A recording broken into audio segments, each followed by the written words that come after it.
Hello and welcome back to another episode of Second Player Press Start. My name is James and I'm sitting here all by myself yet again. Darren and I are trying to get together to do another episode, but as of now, you just get me by myself. If you're watching the video version on YouTube, you can see my beautiful face.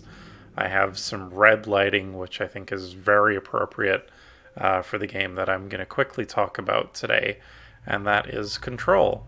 I've put about 7 hours into this game, and so far I am just loving it.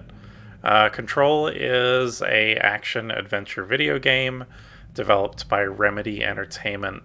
Remedy is kind of famous for the Max Payne series, as well as Alan Wake and Quantum Break. I have played all of those games. I have finished all of the Max Payne games. Alan Wake I beat. Quantum Break I didn't get so far into. But this game, Control, is kind of a combination of all those games. It has kind of the action of Max Payne, the kind of weird storytelling of Alan Wake, but took to like a whole new level. Like I mentioned, I'm about 7 hours in, and I still really don't know what is going on in this game, and I kind of like it. Story aside, the combat is it's a third-person shooter, but you have this mechanic where you can basically take items out of the world and rip them from walls or pick them up and make them levitate, and then you can use that to projectile attack your enemies, which is you'd think it would get old, but it's actually a lot of fun. So the game takes place in a single building, which is like this government secret agency.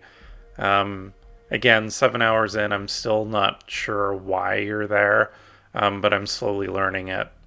You would think the game being taken place in a single setting would be a little repetitive, but the amount of crazy stuff that happens in this game keeps it super fresh and super interesting. I can't really describe it. You just kind of have to play it for yourself. Beyond the shooting and exploration and the story, there is a few puzzles that you'll run into. And the thing that I like about the puzzles so far is it really doesn't hold your hand and explain much. You really have to look at the world and look at clues in the environment to kind of figure out some of these puzzles. And they may be little notes on a whiteboard that you have to kind of piece together, or little things within the world that you have to really dissect and understand to solve some of these puzzles.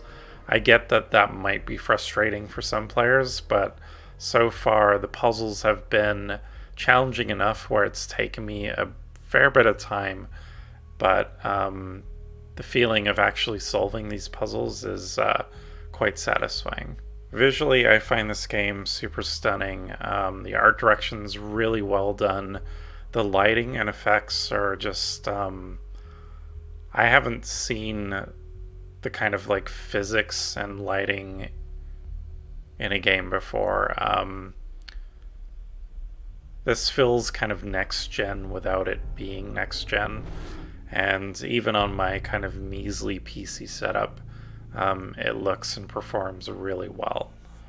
I will keep these impressions a little short and kind of close off my thoughts for Control. I think it's a must play, even for the amount of time that I've put into it right now.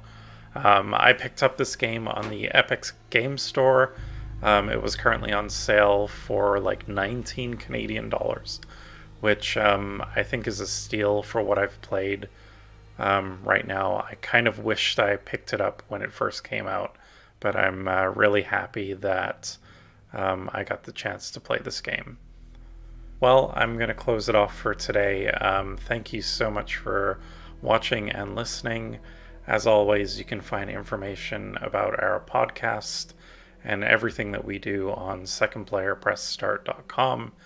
And until next time, I will say good night.